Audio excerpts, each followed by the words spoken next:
हाय, hello, नमस्कार. स्वागत करते तुमचं माझ्या नवीन व्हिडिओमध्ये. तर आज तुम्हाला तर माहितीच आहे की रविवार आहे आणि रविवार असल्यामुळे आज नेवाशाचा बाजार होता. तर आम्ही चाललोय कुठं तुम्हाला हे सांगतो की आज आहे पौष महिन्यातला शेवटचा रविवार. त्यामुळं आम्हाला जायचं होतं बहिरवाडीला दर्शनासाठी. दर्शनाला जायचंच असं काही सकाळपासून फिक्स नव्हतं, त्यामुळे मी व्हिडिओ माझा दुपारपासून शूट केला. जेव्हा आमचं ठरलं तेव्हापासून मला अचानक दुपारी आवरल्यानंतर मम्मी पप्पाचा फोन आला की आपण जाऊया बहिरवाडीला दर्शनासाठी.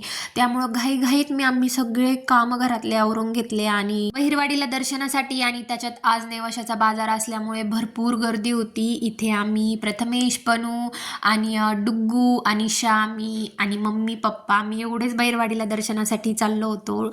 श्रद्धा गेलेली होती दवाखान्यात, त्यामुळे तिचं काही दर्शनाला यायला जमलं नाही. मस्त स्वामींचे गाणे ऐकत ऐकत आम्ही आमचा छान असा प्रवास करत होतो.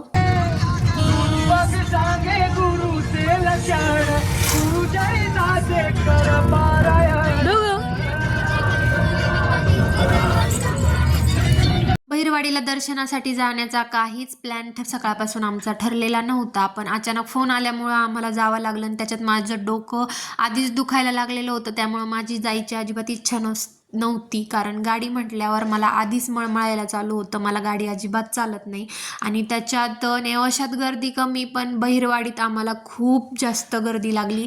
जातानीच वन वे रोड असल्यामुळं गाडी आमची म्हणजे भरपूर ठिकाणी ट्रॅफिकमध्ये अडत होती. एवढं सगळं ट्रॅफिक लागल्यामुळं निम्म डोकं तर माझं गाडीतच दुखायला लागलेलं होतं. मी तिथं गेल्यावर कशी करणार आहे माझं मलाच माहिती नव्हतं.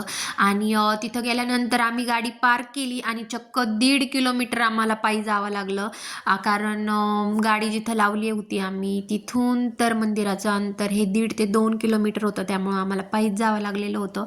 इथे डुगू मॅडमला एक झालं की एक कडेवर घेत होतं आणि डुगू मॅडम इथे गोव्याच्या किनाऱ्यावर फिरायला आल्यासारखं आम्हाला फील होत होतं. आणि एवढी सगळी तिथे गेल्यावर जत्रा बघून मंदिरापर्यंत जायचं लांबच आमची अलीकडच सगळी खरेदी चालू झालेली होती मुलांची. आता एवढ्या थंडीमध्ये त्यांनी आईस्क्रीम खाण्यासाठी घेतलेली होती. सर्दीचं काहीच घेणं देणं नव्हतं, आधीच भरपूर सर्दी होती आणि त्याच्यात त्यांना आईस्क्रीम खायची होती. आणि एवढ्या सगळ्या बाहुल्या, एवढी सगळी गर्दी, माझं आधीच डोकं दुखायला लागलेलं होतं. पण म्हटलं चला मम्मी पप्पा सोबत आहे म्हटल्यावर आपल्या खिशाला पण कात्री कमी लागेल आणि आपल्याला काही खर्च पण करावा लागणार नाही, कारण मम्मी पप्पा सोबत असले की खर्चाचा विषयच नाही. नंतर आम्ही गेलो पुढं आणि मला घ्यायचं होतं पानफूल आणि इथे मी पानफूल घेत होते. तर तुम्हाला दाखवते आमचं पुढचं दर्शन कसं झालं.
रांगेत उभा राहून आमचं बहिरवाडीचं दर्शन झालेलं होतं आणि त्यानंतर आम्ही निघालो होतो घरी.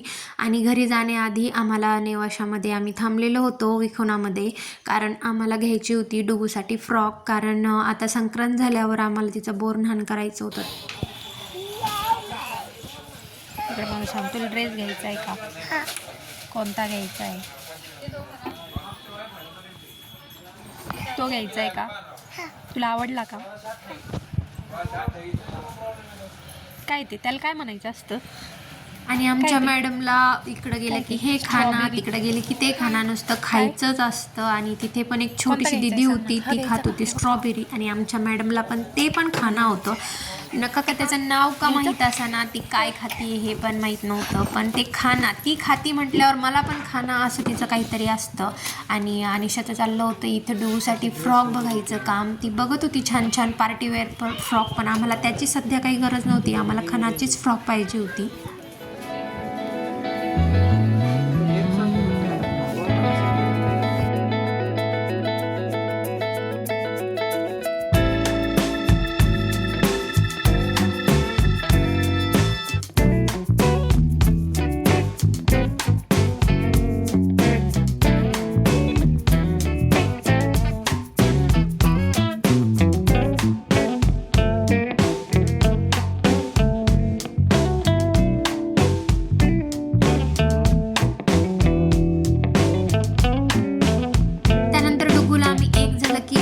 एक झालं की एक फ्रॉक अशा भरपूर फ्रॉक ट्राय करून बघितल्या, पण आमच्या डुगू मॅडमला एक फ्रॉक अजिबात आवडत नाही, कारण तिला मुलांसारखं राहायला आवडतं, त्यामुळे तिला जीन्स टॉप असंच आवडतं. तिला फ्रॉकची ॲलर्जी आहे. आमच्या मॅडमला फ्रॉक अजिबात आवडत नाही. पण कशी बशी आम्ही तिला इथे ट्राय केली आणि आम्ही ही फ्रॉक आमची फायनल केलेली होती. आम्हाला ही फ्रॉक खूप आवडली होती आणि बोरन्हाण करण्यासाठी ही फ्रॉक एकदम परफेक्ट होती. तर तुम्हाला आजचा व्हिडिओ कसा वाटला मला कमेंट करून नक्की सांगा. बाय.